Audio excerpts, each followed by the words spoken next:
Hay algo que me gusta, no sé si a usted le pasa lo mismo, es conocer secretos que van apareciendo cuando uno va leyendo la palabra, cosas que van haciendo que uno queda deslumbrado y dice: Señor, ¿cuántas veces pasé por aquí y no lo vi? Y Dios dice: no es que no lo viste. Lo que pasa es que yo guardo comida para cada instante, para cada momento.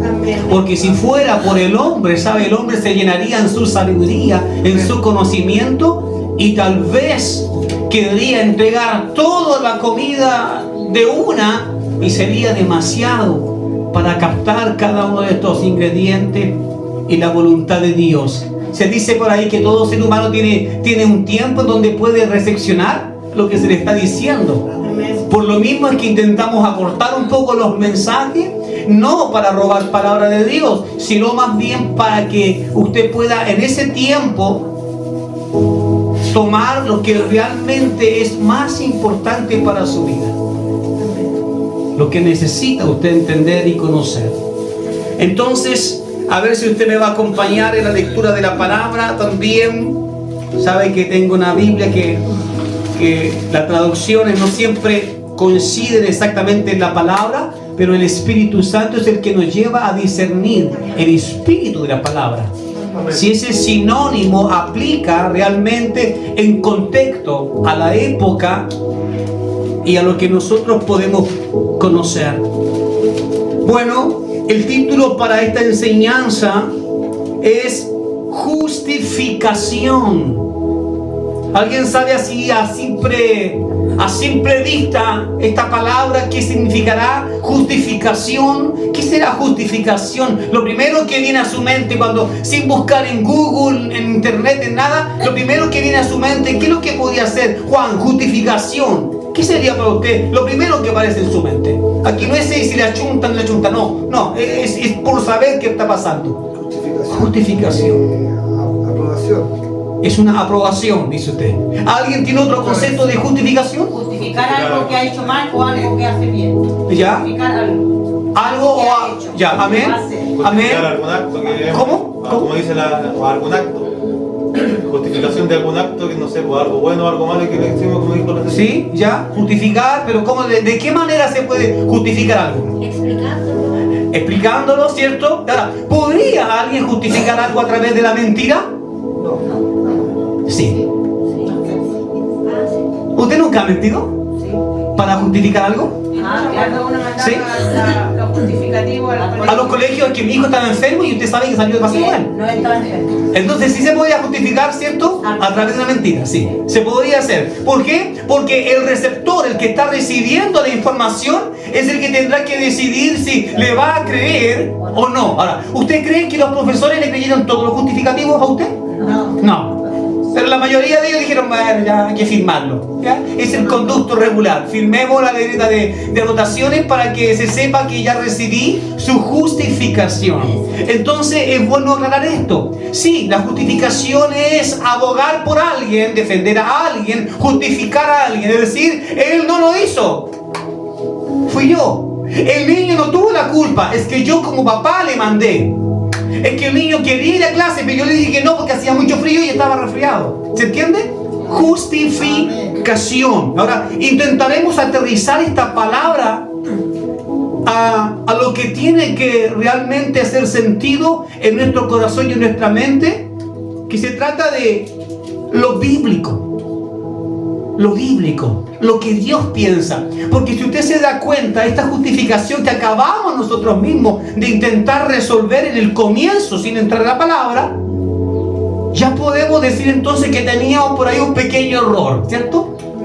Que pensamos que la justificación no tiene que ver con la mentira, con el engaño, pero sí lo es. Ahora, bíblicamente es donde realmente apuntamos a lo primero que vino a su mente. Su respuesta fue buena, la primera, pero solo desde el punto de vista espiritual. Porque desde el punto de vista natural, terrenal, el hombre, la mujer de por sí tiende a mentir, tiende a cambiar, a remover cosas, a disfrazar algo, a ocultar algo para protegerse o proteger a alguien. Entonces, la justificación que usted y yo podamos conocer en el plano natural, le aseguro que es muy distinta a la justificación de la cual nos enseña la palabra del Señor. Amén. Entonces, vamos a intentar resolver algunos misterios de esto.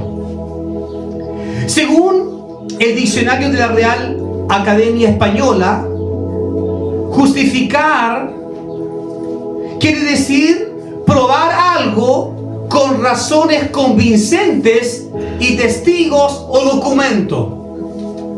Yo quiero justificar algo, según el diccionario de la Academia Española, ¿cierto? Que es lo que todos más o menos manejan, es justificar algo, una acción, un hecho, pero tengo que hacerlo con testigos.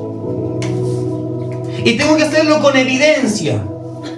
Ya no basta solamente mandar una comunicación, una firma y yo abogo por tal persona, sino que dice que esto va más allá. Dice que debo presentar un testigo o presentar las pruebas. Como si usted mandara esa comunicación diciendo es que mi hijo estaba enfermo y usted andaba de vacaciones con él.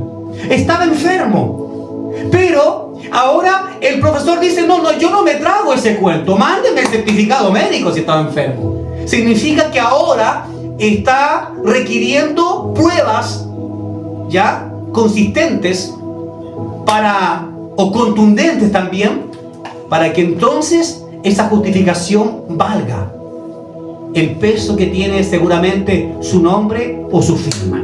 Amén, ¿entendemos esto? Entonces, testigos. Ahora, en la realidad sabemos muy bien que incluso a Jesús le pasó. Intentaron levantar testigos falsos, ¿ves? Ahí está. Es decir, ya sucedió. Testigos falsos, que tenían que decir algo que Cristo había dicho en contra de Moisés, para poder acusarlo. Pero como el testigo es falso, inmediatamente eran descubiertos porque ni siquiera lograban ponerse de acuerdo para mentir. No sé si alguna vez su hijo han salido y usted ha dicho, dígale que no está. Y uno dice, está dentro, y el otro hijo dice que no está. Y usted dice, ¿a quién? Es como que pónganse de acuerdo, porque les dije que no estoy. Y uno dijo, sí está. Y el otro dijo, no está. Bueno, seguramente el cobrador se va a llevar una sorpresa al escuchar esto. Lo segundo es un verbo transitivo. La palabra justificación es un verbo transitivo que significa rectificar o hacer justo a alguien o a algo. En la jerga común hoy en día se usa esto de yo apaño a mi compañero, yo apaño a mi esposo. Puede ser el peor de los peores, pero usted lo apaña. Esta ropa. Sí, como dicen también la jerga, andáis prestándole ropa, ¿cierto? Es como que andáis cubriendo a alguien como si fuera un santito de tu devoción, pero en realidad es un diablito. Si alguien dijera, tu esposo es un esposo mentiroso, y usted podría decir, no, él no miente. Lo que pasa es que omite algunas cosas. Es decir, intentaríamos de alguna manera hacerlo con el esposo. No, lo que pasa es que está en cama. Y el hombre anda jugando un partido de fútbol. Pero la justificación que humanamente intentamos nosotros presentar como un argumento no siempre es verdadera. Y a veces resulta que podríamos estar, en vez de resolviendo una situación, la podríamos estar complicando aún más. Mire, ¿a alguien aquí le ha pasado que por decir una mentira, para zafarte de un problema, ahora te encontraste de que hay otros que escucharon esa mentira y la creyeron? Y ahora no hayas cómo decir, no, sí, lo que pasa es que sí estaba enfermo, pero no tan enfermo, pero es que yo escuché que estabas enfermo, en cama y tenías que tomar un tratamiento súper costoso y delicado. No, lo que pasa es que yo no, era mi esposo, él sí estaba más grave. Y ahora resulta que metiste a tu esposo, y tu esposo dice, pero si yo estoy enfermo. Ya, eso es que con una mentira, ¿cierto? Intentando cubrir un pequeño hoyito, vas haciendo un hoyo mucho más grande. Amén. Entendemos entonces el concepto de justificar, que no siempre será válido, y tenemos que aterrizar este concepto, aterrizarlo a lo que realmente nos convoca. ¿Qué piensa Dios acerca de esto? tuviéramos que unir estas dos respuestas en una, sería algo así como decir que la justificación equivale a dejar libre a alguien teniendo pruebas reales de su inocencia. Por ende, un hombre o mujer o una autoridad podría absorber de culpa y de castigo a quien desde antes se le consideraba culpable, hasta que se presentan pruebas de inocencia. Ahí está. Insistimos en esto. Un juez podría ser muy justo, pero también podría ser muy injusto. Depende de su conciencia. Depende de cuánta platita le pueden dar al juez. Él puede hacer como que es ciego, como que es sordo y es mudo. Sí. Pero también existe alguien que no es sordo, ni ciego, ni mudo. Y ese es el juez de justicia. Amén. Quien un día dice que estará delante de nosotros y nosotros delante de Él. Allí es donde ninguna de las justificaciones que usamos en nuestra manera de vivir y enfrentar cada día a día, ninguna de esas funcionará. Por eso Dios va a insistir en que cambiemos la mentalidad en cuanto a lo que es la justificación y que la cambiemos antes de tiempo, antes de que nos encontremos con Él.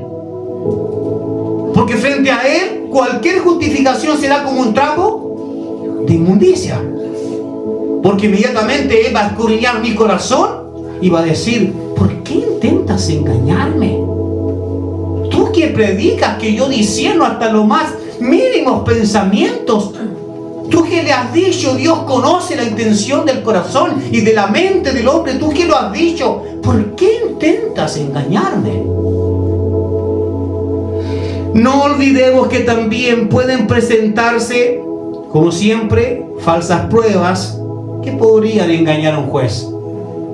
Puede que el juez sí sea justo, pero si las pruebas presentadas han sido bien manipuladas, también un juez podría equivocarse y dejar libre a un culpable.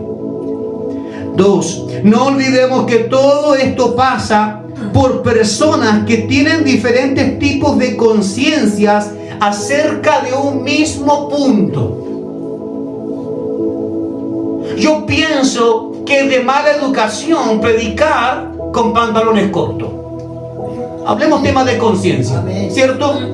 Pero usted se podría encontrar con alguien más liberal y que diga: ¿y por qué eso va a ser malo? ¿Acaso lo que Dios no ve es el corazón y no la ropa? ¿Se da cuenta cómo alguien podría manipular algo que a simple vista, usted y yo, sin tener mucho conocimiento de la palabra, usted podría decir: yo encuentro que no debería ser así, yo encuentro que es una falta de respeto? Aunque la Biblia lo diga, no se puede predicar con pantalones cortos. Sin embargo, tenemos una conciencia que a través del Espíritu Santo nos induce a hacer lo que está bien y rechazar lo que está mal. Amén. Entonces, no necesariamente es que usted tiene que intentar convencer al que está haciendo lo malo. No necesariamente va a encontrar todo específicamente en la Biblia. ¿Alguna vez alguien le ha dicho a usted: a ver, ¿dónde dice la Biblia que no se debe fumar? Muéstrame, a ver, muéstrame, incluso también la marca del cigarro. Y usted dice: en realidad, no sale así explícito. A ver, dime, ¿dónde dice la Biblia que no se puede tomar alcohol? Que no puede uno tomar drogas. ¿Acaso las hierbas no las creó Dios? ¿Se ha encontrado con alguien que intenta por ahí llevarlo a usted y arrinconarlo? Sí, es verdad.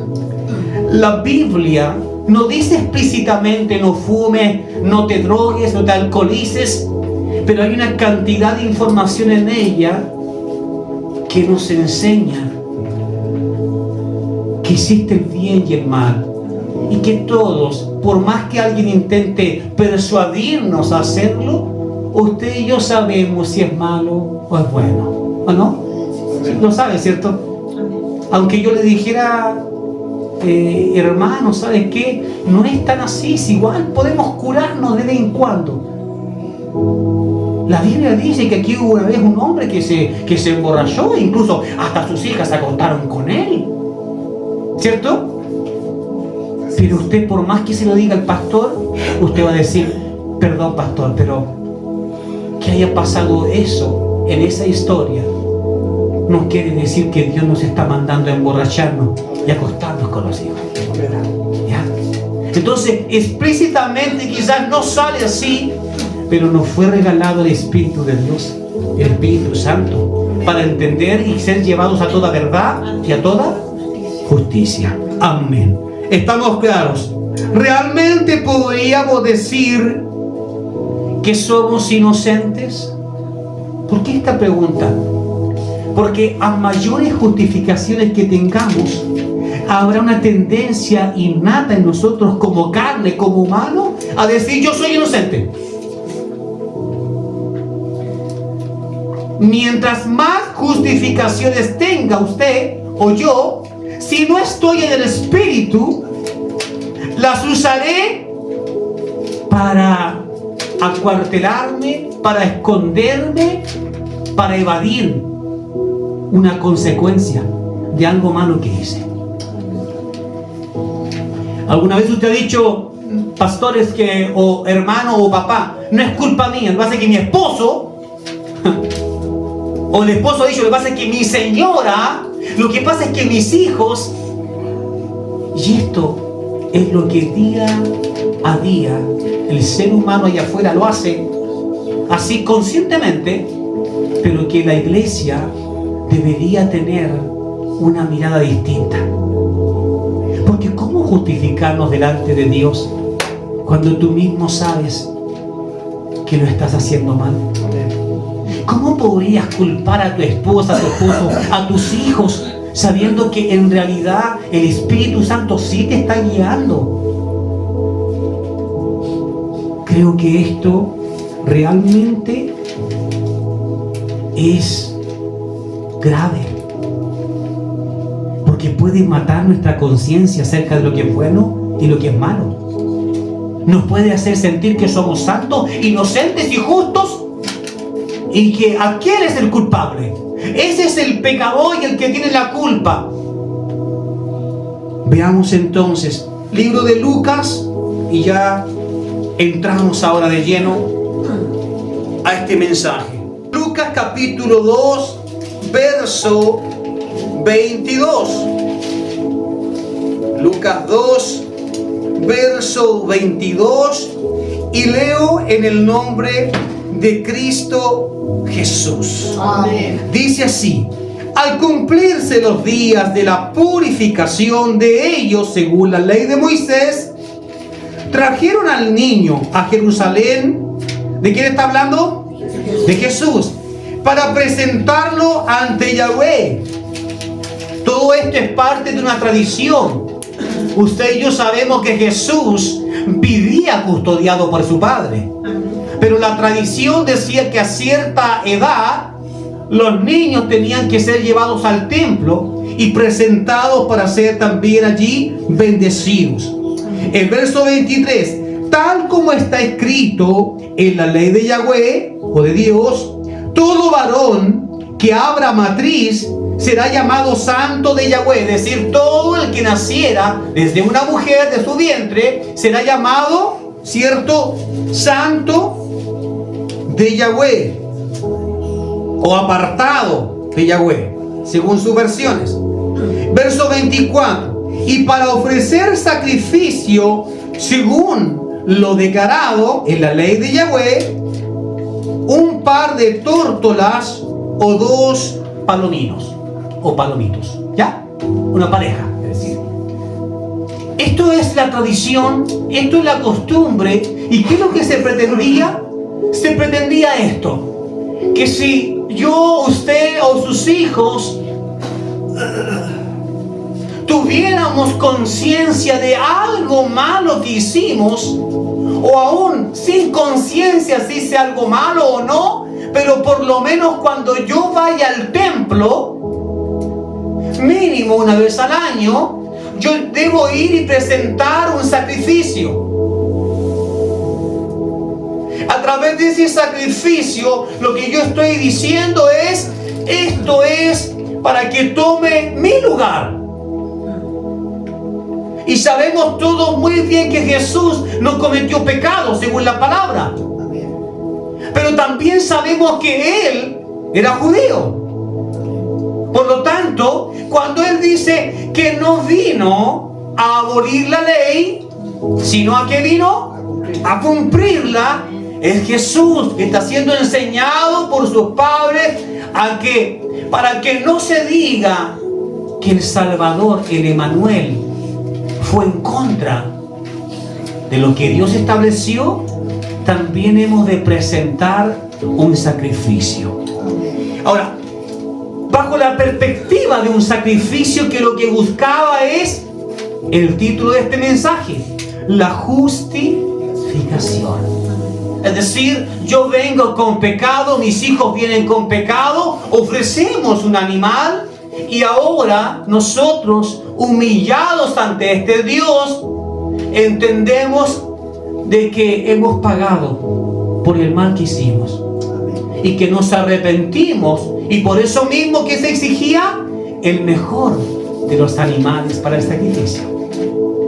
Es decir, Dios buscaba en esto que usted y yo, si hubiésemos estado viviendo en aquellos tiempos, tuviéramos que despojarnos de algo valioso.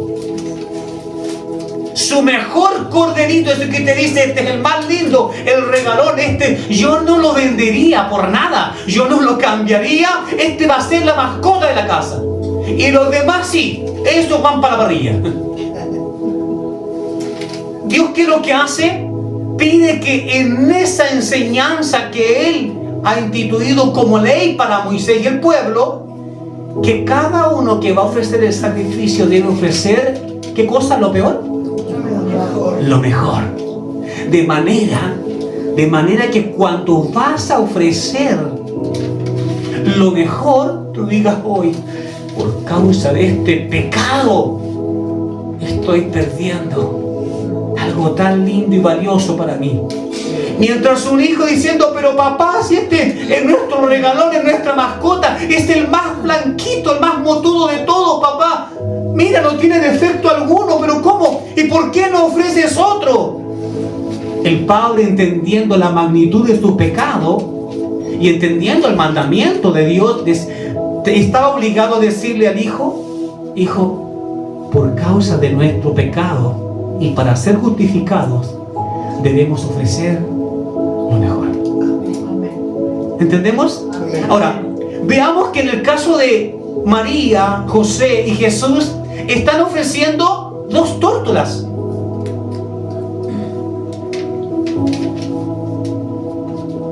Si usted lo compara con un cordero que obviamente en cantidades, en dinero, en plata, vale mucho más, usted va a decir, wow, pero qué mezquina que es María.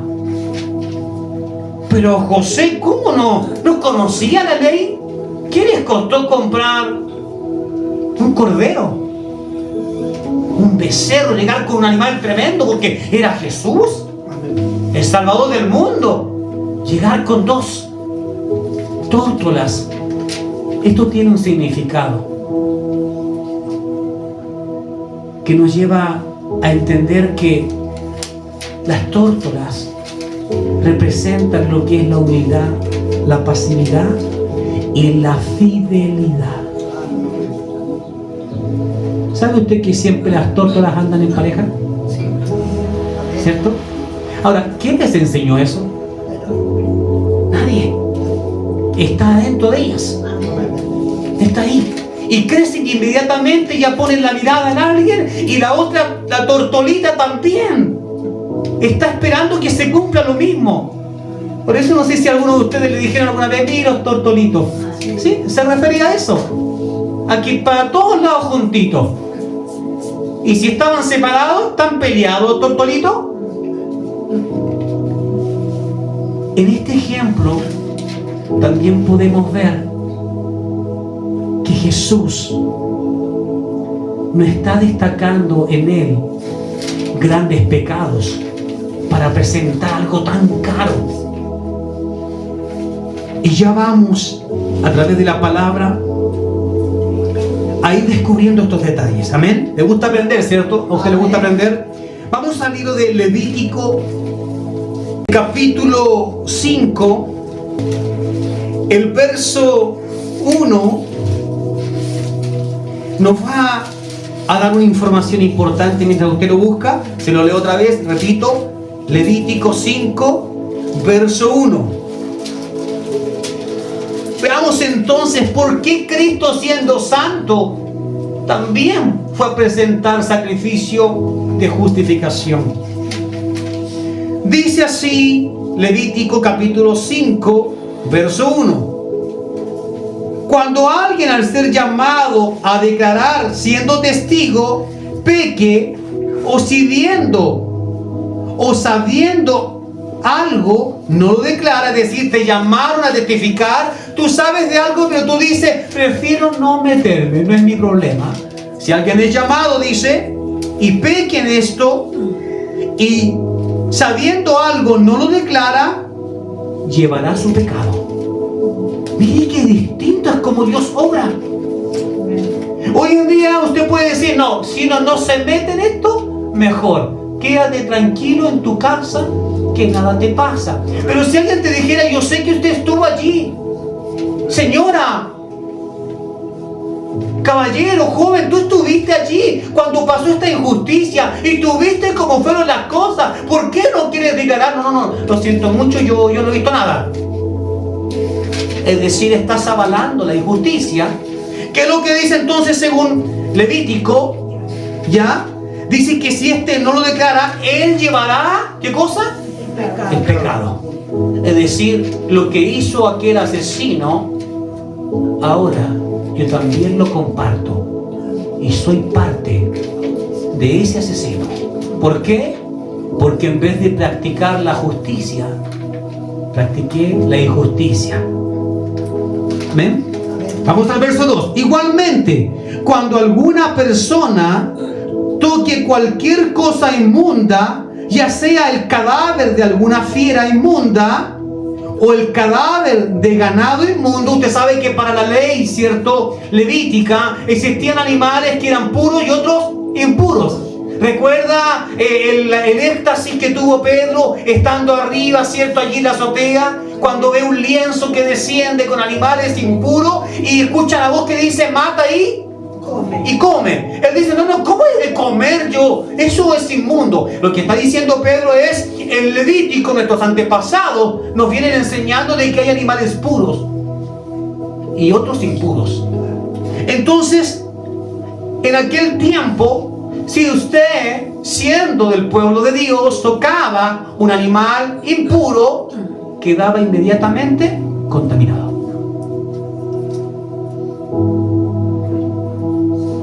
El pecado es contaminación, es decir, quedaba bajo maldición de pecado. Veámoslo así entonces. O el cadáver de algún reptil inmundo y es indolente respecto a ellos. Mira lo que dice indolente. Se refiere a alguien que toca el pecado y dice, ¿sabe qué? Me da lo mismo. Eso es indolente. O sea, ni siquiera tiene la capacidad de decir, oye, en realidad, como si aquí dijéramos, vamos a hacer Santa Cena, ¿cierto? Y el día anterior llega un hermano, anduvo curadito, se curó, se pasó en las copas, ¿cierto? Ya tuvo Santa Cena el día anterior, pero se pasó y hizo muchas cosas feas y ahora él dice, bueno, ¿y qué tanto? Igual tengo derecho a tomar o a comer la Santa Cena. Significa que no hay en él una capacidad de entender la magnitud de su pecado y frente a quién está pecando. Amén. A eso se refiere. Ahora, si esta persona estará inmunda y tendrá pecado. Verso 3. Y si toca inmundicia humana, cualquiera que sea la inmundicia con la que se contamine y es indolente respecto a ello, él sabe que pecó. O si alguien jura con labios discriminatorios para hacer mal o bien en alguna cosa que el hombre señale con juramento y es indolente respecto a ellos, él sabe que pecó en una de estas cosas. No sé si usted logró entender esta parte. Está hablando del bien y del mal. Está diciendo que incluso para hacer el bien y defender a alguien, yo debo tener cuidado de no ser indolente. Usted puede decir, yo vi cuando alguien mató a esa persona e ir a testificar. Porque Dios dice que debemos decir la verdad. Amén. ¿Cierto? Usted puede ir, pero ¿qué es lo que dice respecto a esto este párrafo? Lo que dice es que si tú vas a testificar, aunque sea la verdad, pero en tu corazón hay malicia, ojalá que lo metan preso y que se pudra. Es decir, sí, está diciendo lo correcto. Tú viste que sí sucedió y que hubo un asesinato. Pero si en tu corazón hay malicia, dice que tú también estás en pecado. Porque nosotros defendemos lo que es justo, porque Dios ama la justicia. No porque nosotros amamos que Dios castigue.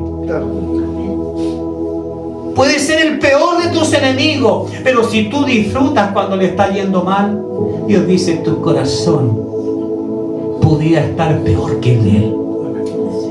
No deberías disfrutar, aun cuando tu peor enemigo sea el que está sufriendo, sino que deberías estar clamando y diciendo, Señor, si hay algún espacio para la misericordia, concédelo. Yo digo mi versión. Hubo un hombre que dijo, yo no sé si es pecador, no lo sé. Lo único que sé es que yo era ciego y ahora veo. Porque estaban acusando a Jesús de una falta gravísima según la ley. Pero este hombre no está disfrutando mientras dice la verdad. No está diciendo, sí, es verdad, es un pecador porque hizo sanidades en día de reposo. No, él no está disfrutando de eso. Él dice, yo no sé si es pecador o no. Lo único que sé es que yo era ciego y ahora veo. Entonces hay una diferencia entre cuando queremos, incluso hasta para defender la verdad. ¿Cómo tiene que estar tu corazón y mi corazón frente a eso? Nunca sonrías, nunca te alegres, aun cuando alguien esté recibiendo consecuencias de lo que ha hecho mal. Jamás lo hagas. No está bien.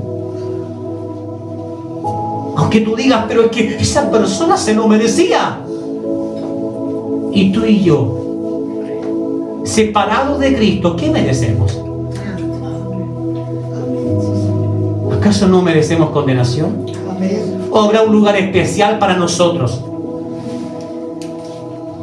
Seguimos avanzando. Vamos a ir ahora al verso 5. Entonces acontecerá que cuando peque en alguna de estas cosas, confesará que ha pecado respecto a ella. Mira lo que está diciendo. Está diciendo, aunque nadie te haya visto, si tú estás consciente de que has pecado, tienes que hacer confesión. De lo contrario, te quedas con tu pecado, y si te quedas con tu pecado, también te quedarás con las consecuencias. Amén. Verso 6. Por el pecado que cometió, traerá a Yahweh su ofrenda. Ahí está. Por el pecado cometido, una cordero del rebaño o una cabrita, y el sacerdote le hará expiación por su pecado. ¿Se da cuenta? Ahí está. Lo que está haciendo Jesús, lo que está haciendo María, es tomándose de estas enseñanzas para presentarse también delante de Dios, aun cuando no tuviera conciencia de pecado. Está diciendo María, hasta por si acaso. No vaya a ser que en algún momento nuestro Jesús ha fallado en algo y no lo hemos visto. Los padres creemos conocer a los hijos, creemos que vemos todo, pero no siempre vemos todo. Y aunque Jesús es santo, María lo que está diciendo, vamos a respetar esta tradición. Y quiero que Jesús también tú entiendas. ¿Por qué? Jesús debía entender que no hay ninguna posibilidad de justificación y de salvación si no hay sangre derramada. Por eso Él también consistió en esto, en que si fuesen presentadas esas tórtolas. Jesús pudo haber dicho: mamá, a ver, no, si vas a presentar algo, preséntalo por ti, por José, mi padre, pero no por mí. Jesús entendió, tal y como cuando estaba en la cruz: Señor, yo quisiera que pasara de mí esta copa, mas no se haga mi voluntad, sino la tuya, ¿cierto? Él entendió, a ver, esto me muestra a mí como alguien que está siguiendo realmente la palabra de Jesús. Porque cuando dice todo varón que nazca desde el vientre de una madre, tiene que presentarse el Señor con sacrificio. Jesús está diciendo: pecado no tendré, pero si yo vine de mi madre, desde allí salí. Estaba en los cielos, pero debo hacer todo lo que Dios me ha mandado hacer. Veamos entonces, ¿para qué era? Para expiar, ¿qué cosa? El pecado. Esa es la razón.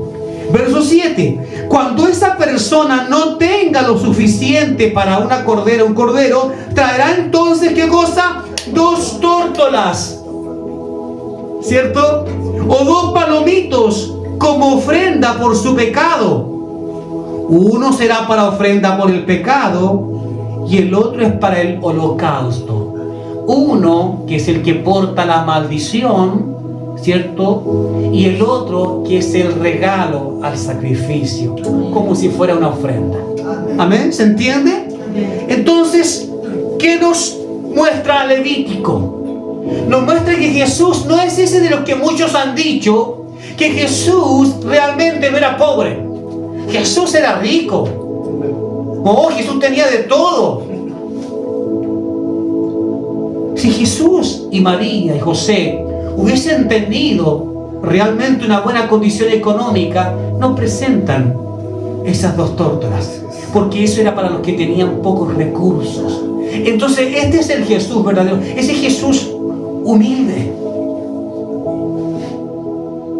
y que no se sentía mal por ser pobre. De hecho, la Biblia dice que a quien le fue puesto como padre terrenal era un carpintero. Un carpintero no es una tremenda profesión, menos en aquellos tiempos. Es Dios enseñándonos a nosotros la humildad. Que la riqueza no tiene que ver con el dinero, que la riqueza tiene que ver con lo que cargas aquí adentro. ¿Entiendes? Es lo que está aquí, es lo que puedes dejarle a tu familia, a tus hijos. Eso es mucho más valioso que cualquier tesoro. Entendemos entonces que Jesús no era como muchos dicen, que tenía plata a destajo porque fueron esos magos y le dieron incienso, le dieron mirra y le dieron oro. No. Jesús no hubiese escatimado en gastos si hubiese sido un hombre adinerado para la época. No. De hecho, Jesús recaudaba también ofrendas. ¿Sabía usted? Recaudaban ofrendas. Por eso le dice a Pedro: Pedro, anda y dale de comer.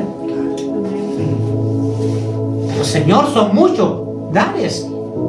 Porque se acostumbraba a que las personas que se reunían a la presencia de Cristo, al ser sanados, liberados, perdonados, sentir esa libertad, venía esa gratitud y ellos decían: esto es lo que yo quiero, con esto quiero contribuir a la obra de Maestro. Entonces, ¿qué hacía Jesús? ¿Se tomaba el dinero y se lo gastaban en? No. Ahí es cuando nace la verdadera iglesia. Esa iglesia que no se corrompe con el dinero. El único que se corrompió entre esos 13 personajes, contando a Cristo, ¿quién fue? Judas. Él tenía un problema con el dinero. Ahora que usted entiende esta verdad de Levítico, también podemos entender por qué Cristo presentó su sacrificio. Amén. Veamos. Vamos al libro de Romanos capítulo 3. Nos va a mostrar un gran reflejo de por qué estamos estudiando ahora esta palabra. Cerrando Levítico 5, verso 1 al 7, la exigencia de la ley de Moisés no dejaba fuera ni siquiera al que fuera pobre, sino más bien buscaba demostrar que Dios es santo y que el pecado también afectará tanto al pobre como al rico. Por eso es que el pobre no podía decir, yo soy pobre, ¿qué sacrificio voy a ofrecer? Bueno, 2 politas, eso es barato. ¿Ya? Por último, si no puedes comprarla, no sé, anda y cázala por ahí, anda en árboles, espérala, pero presenta algo. ¿Por qué hablo acerca de esto? Todavía no he leído por si acaso en Romanos. ¿Por qué hablo acerca de esto? Porque quiero cerrar, ponerle un broche a esta idea. Amén. ¿Ya? Quiero ponerle un broche en esto. De que alguien pudiera decir, es que yo soy pobre, y como soy pobre, yo no tengo necesidad, ni debo ni arrepentirme, ni humillarme, ni justificarme. ¿Se imagina usted a Jesús diciendo, no, mamá, yo no he pecado, tú tampoco, tú te portas bien, mamá, José, tú eres un tremendo hombre? Nosotros no. Lo que Dios está diciendo, todos, cada uno de ustedes no puede justificarse ni en su riqueza ni en su pobreza para decir, yo no ofreceré sacrificio, yo no buscaré la justificación. No, rico o pobre, tenía que entender la condición y la magnitud de su pecado, ya fuera un pecado pequeño o un gran pecado. Pero el pobre jamás debía decir, yo no tengo por qué presentar sacrificio, porque soy pobre. Dios ofrecía que aún hasta el más pobre tuviera la oportunidad de ir al tabernáculo, ir al templo y decir, he pecado. Mis pecados quizás no son como el de aquel, como el de aquella, pero aún siendo pobre, he pecado contra ti, te he fallado. ¿Amén? Bueno, ahora sí, vamos a leer el libro de Romanos, capítulo 3, verso 23. Y usted lo ha escuchado antes. Por cuanto todos han pecado y se encuentran privados o destituidos, ¿de qué cosa?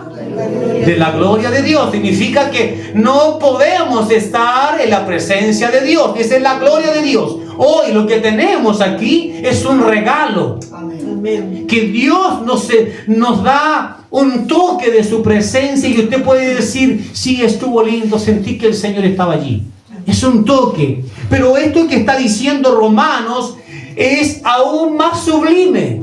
Porque está diciendo que esa gloria mucho más grande, mayor, no lo que tú puedes percibir cuando vas a la iglesia, cuando oras en tu casa, cuando lees la palabra, no, lo que está diciendo, hay una gloria mayor.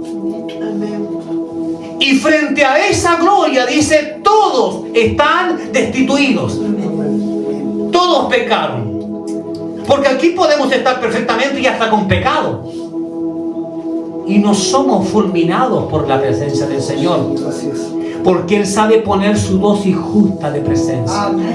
Pero en ese lugar, en su gloria, allí no habrá una pequeña dosis de la gloria de Dios. Allí estará toda la gloria de Dios para ser contemplada. Por eso nos prepara antes de tiempo Él. ¿Lo entiende usted, iglesia? Amén. Entonces dice así: Verso 24, pero son justificados, aquí está la palabra, son justificados gratuitamente por medio de la gracia, el regalo no merecido, ¿cierto? Y mediante la salvación que es por medio de ¿quién? De Cristo Jesús. Verso 25, a quien Dios preordenó como propiciación por su sangre, mediante la fe, a causa de nuestros pecados cometidos anteriormente. Verso 26, por la oportunidad que Dios nos dio en su paciencia para la demostración de su justicia en este tiempo, para que Él sea el justo y justifique mediante la justicia al que está en la fe de nuestro Señor Jesucristo. Ahora me pregunto, ¿esta justificación de Cristo es para todos? No, no es para todos. Dice que es para aquellos que la toman por la ¿qué? Por la fe. Si yo por la fe creo que Cristo fue a la cruz por mi maldad, por mi pecado, entonces me es contado como justicia y al mismo tiempo me justifica de mi maldad. Pero si yo no creo en ese Cristo, en esa cruz y en lo que Él hizo, aunque yo me considere la mejor persona de este planeta, estoy, como dice Romanos 23, por cuanto todos pecaron, están separados de la gloria de Dios. Entendemos entonces que no tiene que ver con la actitud, no tiene que ver con lo bueno que yo creo que soy o con lo buena que usted crea que es. No tiene que ver con lo que usted cree que es. Tiene que ver con que si yo me escondo en la cruz de Cristo y ese es mi refugio, allí encuentro justificación. Si no lo hago a través de Cristo y la cruz, aunque yo considere ser una buena persona, y mi esposo es una buena persona, y mis hijos son buenas personas, no yo, la palabra dice que estamos muertos en delitos y pecados.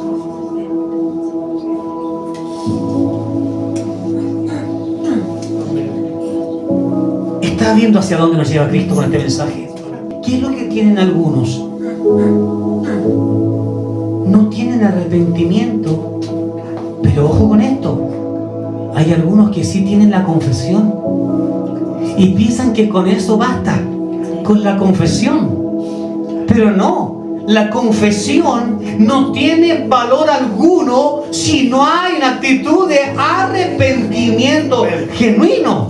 Ahora, esto no es para atacar a alguien específicamente en religión. Si esto hasta a nosotros nos puede afectar negativamente. Yo puedo decir, pero si yo todo el tiempo le confieso a Dios lo que hice mal. Sí, pero que lo sigo haciendo una y otra vez y parece que cada vez que lo confieso hay menos dolor, soy más indolente al propio pecado. Es casi como que, bueno, si todos pecan, ¿qué quieren que le haga? Todos pecan. Y yo ya le confesé al Señor que yo fui. Le dije que yo fui, así. Yo no me ando con rodeos. Yo cuando hago algo malo le digo, Señor, yo fui. Y piensas que con esa confesión Dios dice que es perfecto.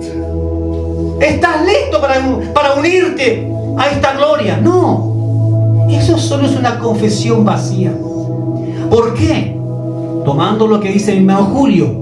Porque si en la confesión no hay arrepentimiento y no tomamos a Cristo en la cruz, de nada sirve decir, te confieso que te fallé, te confieso que me equivoqué, te confieso que hoy dije una mala palabra. No sirve. Son solo palabras. Amén. Veamos entonces, ¿estamos en qué verso? 26. En el 6, 26, ahí sí, 26. Veamos entonces ahora qué dice el verso 27. ¿Dónde está pues la jactancia? ¿Queda anulada? ¿Por cuál ley? ¿La de las obras? No, sino por la ley de la fe. Para que alguien diga, bueno, si yo ya confesé mi pecado, pues, así que no tiene por qué a mí incriminarme. No, dice que esto no es por lo que tú confesaste, es porque te tomaste de la fe de que Cristo pagó por tus pecados. Él lo hizo. Si la ley exigía un sacrificio y tenía que ser perfecto, ¿podría alguno de nosotros presentarse como sacrificio perfecto? Ni siquiera por nuestro propio pecado. ¿Sabe? Ni siquiera, mire, puede que yo diga, a ver, por los pecados de Vanessa yo no puedo presentarme. No puedo. Pero no necesito animales, así que voy a presentarme yo mismo por mis pecados. Y allí es donde está el tremendo error en esta enseñanza. Si que alguien lo ha recibido así. Porque lo que se pedía para sacrificio era algo que estuviera perfecto. Por eso se exigía lo mejor. ¿Entiende hacia dónde vamos? Por eso tenía que ser Cristo el que fuera a la cruz. El único perfecto, el único que podía realmente decir, yo sí puedo tomar este peso para dejar libre de pecado y justificar a todos mis hijos. Y aún a los de la fe. ¿Saben quiénes son los de la fe? Los que fuimos añadidos posteriormente. Los que no conocíamos mucho de las leyes del pueblo judío, pero aún así llegó a nosotros conciencia de pecado y entendimos de que por más que digamos no lo haré, volvíamos a caer en lo mismo. Ahora hay una diferencia. Pensamos en Cristo no como aquel que está en la cruz, porque Él está en el trono. Sin embargo, no invalidamos lo que ya fue hecho por nosotros. Amén. ¿Puede darle un aplauso al Señor por lo que Él hizo? Nosotros no podríamos haber hecho algo así. No. Aún el que de nosotros, el que mayormente se considere justo o no se considere tan malo, estaría en condiciones de ofrecerse como un sacrificio. Cuando Pablo dice que tenemos que presentarnos como un sacrificio vivo, lo que está diciendo Pablo es porque él entiende de que en ese momento ya no viven ustedes por sí mismos. Ahora Cristo vive en ustedes. Por lo tanto, cuando ustedes se presentan como sacrificio vivo, lo que están haciendo es recordándole al Padre, Cristo ya pagó la deuda. Amén. Veamos entonces el verso 28. Así pues consideramos que el hombre es justificado mediante la fe. ¿Se da cuenta? Mediante la fe. Y no por las obras de la ley. Porque alguno podría decir, pastor, y si nos agarramos por ahí un animalito, vamos aquí al centro, no sé, a algún lado, al mercado, y nos conseguimos un cordero. Y lo ofrecemos, porque en el Antiguo Testamento así se hacía. Ofrecemos un cordero y después que lo sacrifiquemos, lo comemos, pues hacemos un asadito y disfrutamos. No se puede. Porque por más que se presentaron los mejores animales, los más cuidados, ninguno de ellos pudo conseguir el perdón y la justificación en lo eterno. Solo lo consiguieron por algunos momentos, algunos en lo que se demoraban en llegar otra vez a sus ciudades después de haber ofrecido el sacrificio, ya volvían otra vez a su antigua manera de vivir. Y tenían que esperar hasta la próxima ceremonia, acumulando pecado, para preparar otro animal mientras tanto y llevarlo. Nosotros entendemos por la palabra de que Cristo fue sacrificado una vez y solo una vez. Y para siempre. Amén. Veamos entonces verso 29. ¿Porque acaso Él es Dios de los judíos únicamente? ¿No lo es también de los gentiles? Sí, también de los gentiles, porque Dios es uno, que justifica mediante la fe a los circuncisos y mediante la misma fe a los incircuncisos. ¿Invalidaremos pues la ley por la fe? De ninguna manera. Más bien lo que hacemos es ratificar la ley. Ratificamos que de verdad Cristo es el Cordero inmolado, es el Santo. Ratificamos que a través de esta cruz nosotros nos vemos proyectados como salvados por la gracia del Señor. Eso es lo que dice. No dice que que no porque hoy no hacemos sacrificio estamos entonces en contra de Dios. No, lo que dice es que ahora tanto judíos como gentiles pueden agarrarse a través de la misma fe y el mismo sacrificio, no el de animales, porque eso no funcionó. El de Cristo en la cruz. Amén. Bueno, nos hace concientizar entonces acerca de nuestra maldad.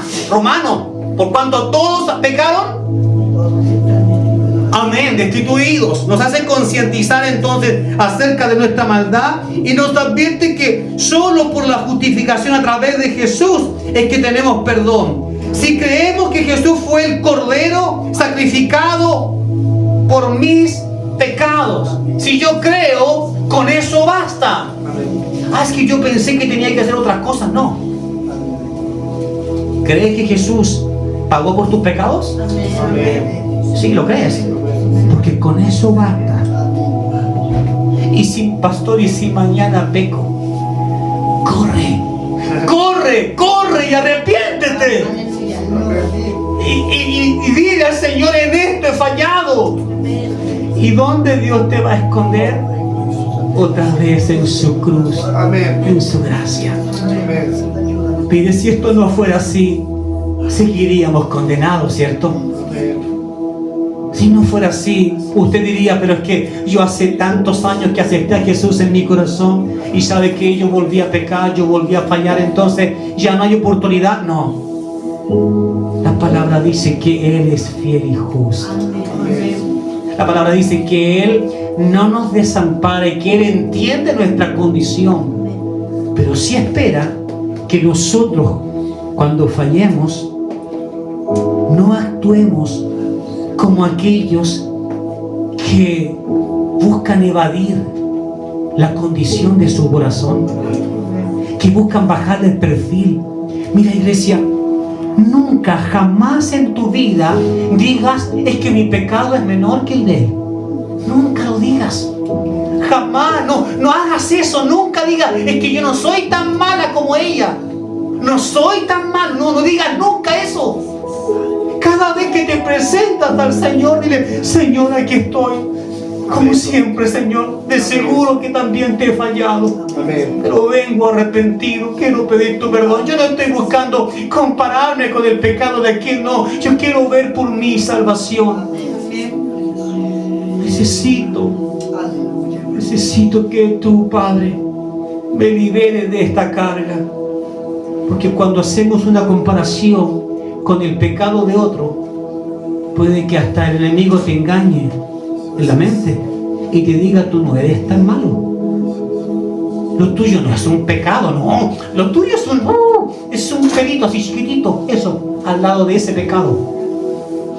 El Señor dice que sin santidad nadie podrá verlo. Y la santidad no admite ni más mínimo pecado. Por eso es que constantemente tenemos que estar pidiendo perdón y arrepintiéndonos por lo que hacemos mal. Amén. ¿Se entiende bien, iglesia? ¿Se entiende bien? Vaya a Primera de Juan, por favor, capítulo 1.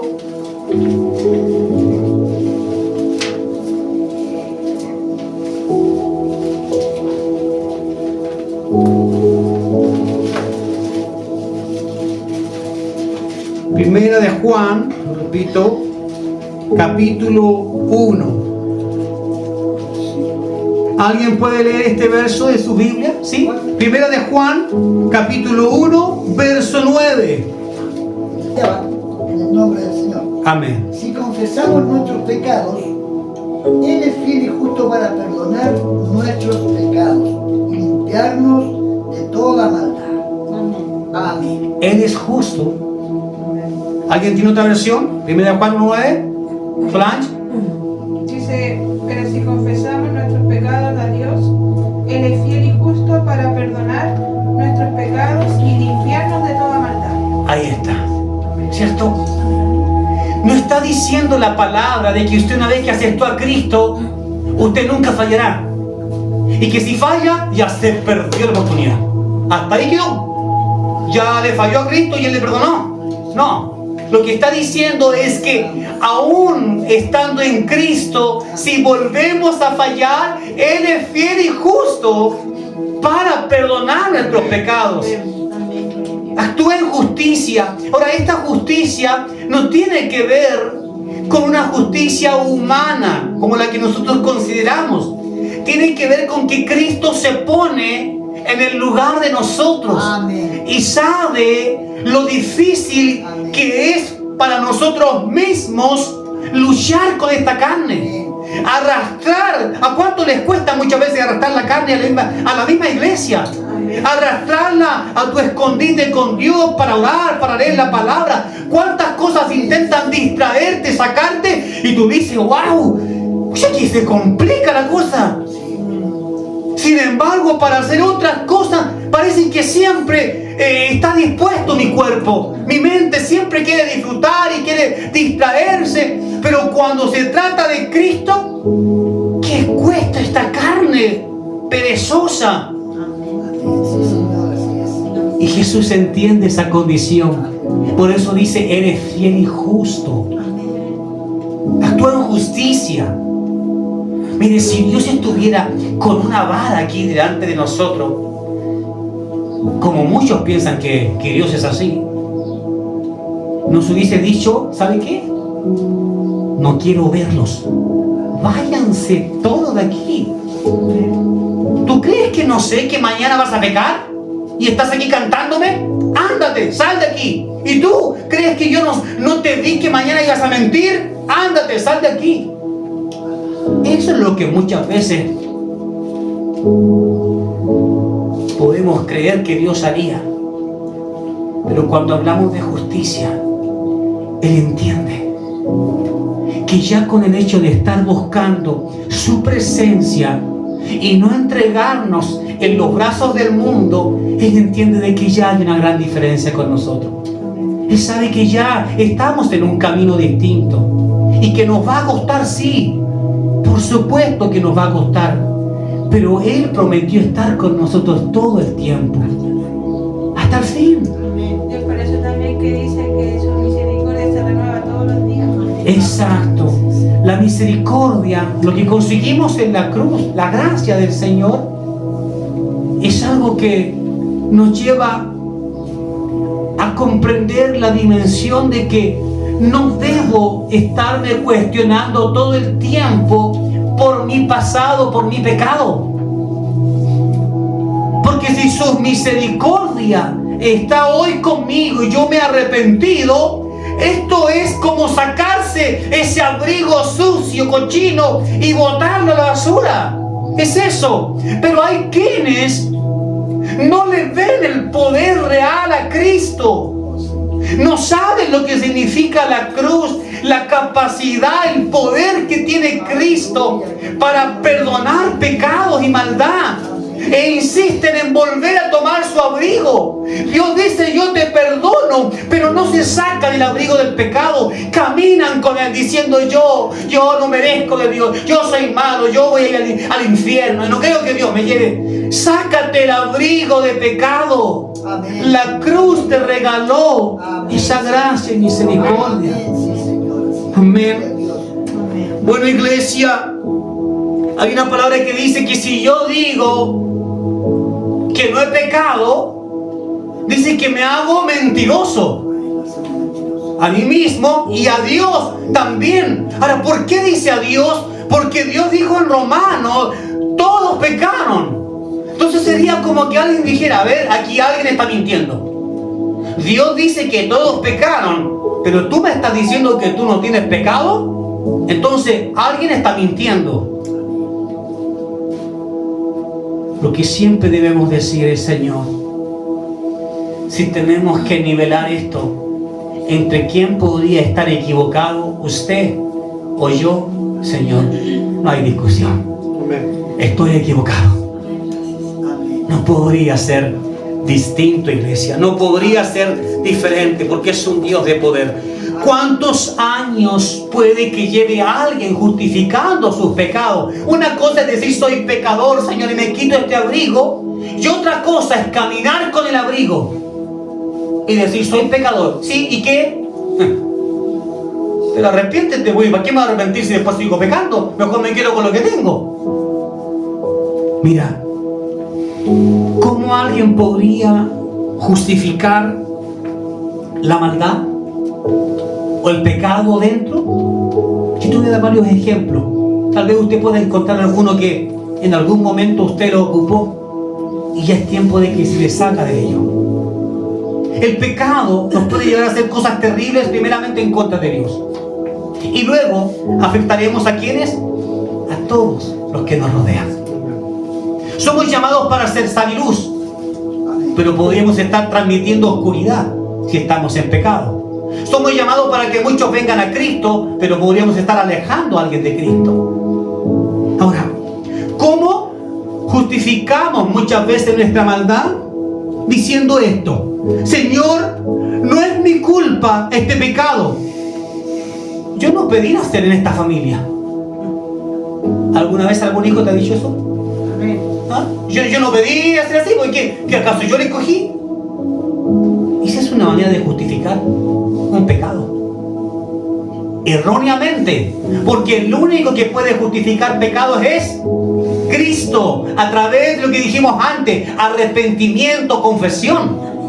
Pero alguien que está diciendo esto no está necesariamente hablando de arrepentimiento y de confesión, sino que alguien podría estar diciendo: este pecado que yo llevo no es culpa mía, porque yo no pedí nacer en esta familia.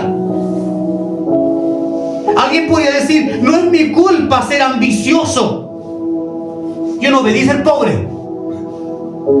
¿Sí? Yo no pedí que fuéramos pobres, y ahora porque tengo ambiciones me hace sentir como que soy un pecador. Alguien podría justificarse en eso mismo, diciendo: yo no pedí ser pobre. No es mi culpa tener odio o rencor. Yo no merecía ser dañado. Es decir, ¿se justifica en qué? En que primero me dañaron a mí. Y por lo tanto, no me hables de mi rencor, de mi odio, porque a mí ya me dañaron.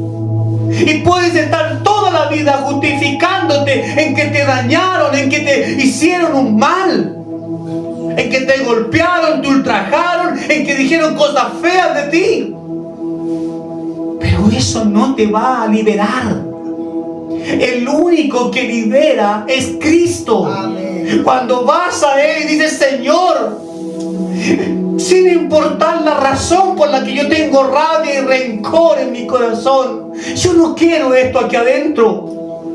Quiero pedirte perdón, porque aunque alguien haya ayudado a que esto pasara en mí, yo sé que estos son pecados y no debería dejar que habiten aquí. Mi justificación de por qué me dañaron, yo soy así, delante de ti es un trapo de inmundicia. Porque tú me ofreces al mismo Cristo que perdona, que liberta del rencor, de la rabia. No es mi culpa ser un mal padre o una mala madre. Yo no pedí ese modelo de padre o de madre que tuve antes. ¿Sabe cuántos hijos dicen: bueno, yo soy así por culpa de mi mamá? Si ella era así, ¿no? Así que a mí no me culpe porque tengo este carácter. La culpa es de ella. Un hijo que sigue los pasos del padre, no sé, alcohol, drogas, peleas, contienda, engaño, mentiroso, puede que justifique su actuar diciendo: bueno, yo no tengo la culpa, mi padre era así, como él era un mentiroso, yo nací, crecí escuchando eso, así que no es mi culpa, es culpa de él. Pero frente al Señor, el Señor dice, es tu culpa. ¿Por qué? Porque sabiendo hacer lo bueno, escoges hacer lo malo. He aquí, yo me entenderé con tu padre, con tu madre en su momento. Si no ha habido arrepentimiento en ellos, confesión, yo me entenderé. Pero no piense que tú pasarás por alto. Porque tú también eres el dueño de escoger entre el bien y el mal. No es mi culpa ser un mal hijo. La culpa es de que me enseñaron mal. Yo creo que todos aquí, yo creo que todos aquí hemos sido mal enseñados en algún aspecto con nuestros padres. Todos. Y ojo con esto, no es un ataque. Todos hemos sido mal enseñados. ¿Por qué? Porque quienes nos enseñaron, también ellos fueron mal enseñados. También tuvieron sus luchas, sus cosas, sus problemas, su manera de ver la vida distinta. Y han venido a Cristo, muchos de nuestros padres vienen a Cristo y recién ahora se encuentran con la luz. Pero si los hijos recordáramos quiénes eran nuestros padres antes de Cristo, seguramente algunos de ustedes dirían, no, mi mamá no es la que ahora es. Así que, pastor, no siempre ha sido así. Tenía sus cositas mi mamá. Y mi papá tampoco. Si no es tan espiritual como usted lo ve. Si usted supiera cómo era. Lo mismo que dirían quizás nuestros hijos de nosotros. Ahora, ¿podemos cambiar esto? Por supuesto que sí. Se puede cambiar. Mira, cuando alguien te difame diciendo cosas de ti que son mentiras, tú alégrate. Señor, tú eres mi protección. Pero ponte triste si aquel que está hablando cosas de ti que son malas, pero en realidad tú sí las haces. Ponte triste, porque puede que estés acumulando un tremendo saco de consecuencias y de maldición para tu propia vida, sin dejar de lado que un día tendrás que estar frente a Dios. Amén. Entonces, si alguien te critica y te dice cosas y tú ya no eres eso, tú no maldigas. Solo di, eso es parte de mi pasado. Pero hoy quiero hablarte de quién cambió mi vida. Se llama Jesús. Él ha hecho que yo sea otra persona. De esa manera estarás predicando. No es mi culpa ser un tibio en las cosas de Dios, puesto que eso fue lo que me transmitieron. Mira, un hijo podría decir perfectamente, yo soy tibio en las cosas del Señor porque mi mamá era tibia, mi papá era tibio, mis abuelos también. Aunque tengas toda la razón y aunque tengas toda la información de que así fue, eso no te justifica delante de Dios. Porque tú puedes decidir seguir ese mismo patrón o puedes decidir seguir los pasos de Cristo y marcar la diferencia. Y no para apuntar al que lo hizo mal, sino más bien para indicarle, vente por aquí, este es el camino. Yo no soy una persona tan mala. ¿Has escuchado eso? Yo no soy tan malo. Además, yo no pedí ser cristiano. ¿Sabe cuántos dicen esto? Muchos. Yo no soy tan malo. Además, a mí no me gusta que me estén diciendo en qué estoy fallando o cuál es mi pecado, porque ni siquiera yo elegí ser cristiano.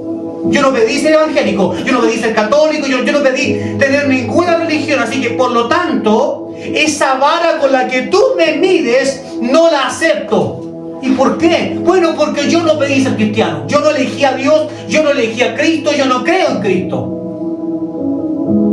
Yo asumo que mis pecados son mis pecados y tendré que, si haya un Dios, un día estaré frente a Él y ahí veremos qué pasa. Y si existe eternidad, y si existe infierno, ahí recién veremos. Pero yo no me trago el cuento de Jesús en la cruz muriendo por mis pecados, porque yo no elegí ser un creyente. ¿Sabes? Hay hijos que muchas veces usan estas frases, pensando con esto yo me justifico. Con esto yo me lavo las manos porque un día estaré delante de Dios y lo que yo le voy a decir es, yo no elegí esa religión. Yo no elegí ser cristiano, así que no me condenes porque yo no dije te acepto, te recibo, viviré para ti. Yo no dije nada de eso. Mis padres lo hicieron, yo no lo hice. No. La justificación delante del Señor es un trapo de inmundicia cuando está involucrada la mentira. Porque tú, aún sin Cristo o con Él, sabes muy bien discernir lo que es bueno y lo que es malo. Mire, el peor hombre sin Dios allá afuera sabe que golpear a alguien es malo, que matar a alguien es malo. Y por más que alguien dijera, pero es que como no está en Cristo no sabe. No, si lo saben. Lo saben. De hecho, por eso muchos prefieren, no me hables de Dios. ¿Tú eres cristiano? Ahora, chao, me voy. ¿Por qué? Porque no quieren, ¿cierto?, ser enfrentados a una realidad. A una realidad que está todo el tiempo ahí constantemente. Ahora, dando estas o muchas justificaciones para suavizar nuestras culpas, se nos puede ir la vida. Es que mi papá, es que mi mamá, es que la familia donde nací, es que nací en pobreza y yo no estoy de acuerdo con la pobreza. Se nos puede ir la vida justificándonos en esto por nuestras culpas y no encontrar el camino a los brazos de Dios, quien quiere escuchar de nosotros otras confesiones. Dios no quiere escuchar es que mi papá, es que mi mamá, no. Lo que Dios quiere escuchar delante de Él es tu voz diciendo, Señor, de verdad que te he fallado, de verdad que estoy arrepentido, de verdad que lo estoy haciendo mal, ¿me podrías ayudar? Eso es lo que Él quiere escuchar. Nuestro correcto actuar frente a Dios debería ser distinto. Mi hermano Julio, usted quería decir algo, no quiero que se quede sin decirlo. Mi hermano pastor, la verdad que en cuanto al arrepentimiento, esa palabra que usted dio, que nos expuso recién, qué importante es el arrepentimiento, porque tenemos nosotros, estando en Cristo, muchas veces tenemos cosas guardadas que no nos hemos arrepentido. Amén. Entonces es tan importante porque la vida, como dice la palabra, es como la neblina de la mañana. Y si nos vamos con un corazón de no arrepentido, o sea, de no perdonador, Amén. de no perdonador, es cuando tenemos que arrepentirnos y perdonar. Sí. Nos hizo daño, que muchas veces lo tenemos aquí y muchas veces lo entendemos y no lo sacamos de ese peso de no perdonar. Hay una frase, mi hermano Julio, hay una respuesta para lo que usted me está diciendo. Hay una respuesta. ¿Y sabe dónde está? Está en el Padre nuestro. Perdona nuestros pecados como también nosotros. Porque si ustedes no perdonan los pecados de quienes les han fallado, ¿qué dice después? Tampoco vuestro Padre que está en los cielos les perdonará a ustedes sus pecados. A eso quería apuntar porque Sí. la verdad que a veces guardamos cosas, no perdonamos. Y si nos llegásemos, porque la vida es como la neblina, siempre se nos va la vida y nos vamos con eso. Qué terrible sería llegar a la presencia de Sí. Dios. Bueno, el que está en problema, mi hermano Julio, es el que ha partido a la presencia del Señor y no alcanzó a perdonar, o llegó a la presencia del Señor y no alcanzó, ¿cierto?, a ser perdonado. Porque existen los dos extremos. El extremo del que comete el pecado y dice, perdóname, estoy arrepentido de corazón, por favor libérame, perdóname. Y Dios dice, yo te libero porque he visto tu corazón arrepentido, humillado. Pero si en esto hay otras personas comprometidas que no tienen el mismo corazón de Dios y dicen, yo no puedo perdonar eso. pídame que perdone esto y aquello, pero esa falta para mí es gravísima y eso no puedo perdonarlo. El problema no va a ser para aquel que dijo, Señor, me arrepiento, lo hice mal. Porque si ese llega a su presencia diciendo, Señor, aquí estoy, el Padre le va a decir, hija, ya no hay por qué llorar. Yo te escuché cuando lloraste, cuando te arrepentiste. Yo vi tu dolor, sé que te costó perdonar, pero yo vi que ya lo hiciste, tranquila. Tu tiempo de desprecio y de cargas pesadas ha terminado. Ven y entra en este reino. Pero no así para aquel que escuchando esa misma confesión decidió que no perdonaría. Porque si ese parte de la presencia del Señor, se encontrará con un Dios que le dirá, así como tú no perdonaste, yo hoy tampoco te perdono. Y no puedes entrar a mi presencia. ¿Pero por qué? Porque faltaste a uno de los principios elementales en la formación de un creyente. Y es que si Cristo libera a alguien de su pecado, ¿quién eras tú para retener su pecado?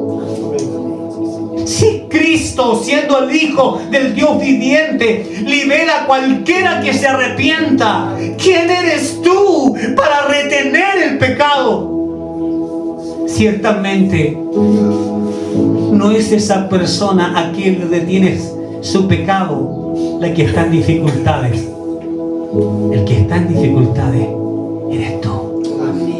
Porque has osado en tomar el lugar de Dios como juez, y en vez de haber soltado misericordia como te fue impartida a ti, has decidido que lo que vas a librar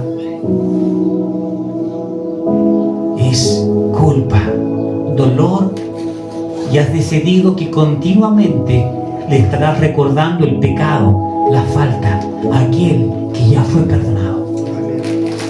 Por eso la importancia para todos nosotros. Es rico sentir que me perdonaron. Es rico, agradable sentir, ya me perdonaron. La hermana, mi mamá, le fallé a mi madre. Yo sé que mi madre ya me perdonó. Es rico sentir eso. Pero qué desagradable es cuando todavía sientes esa mirada acusadora que te dice,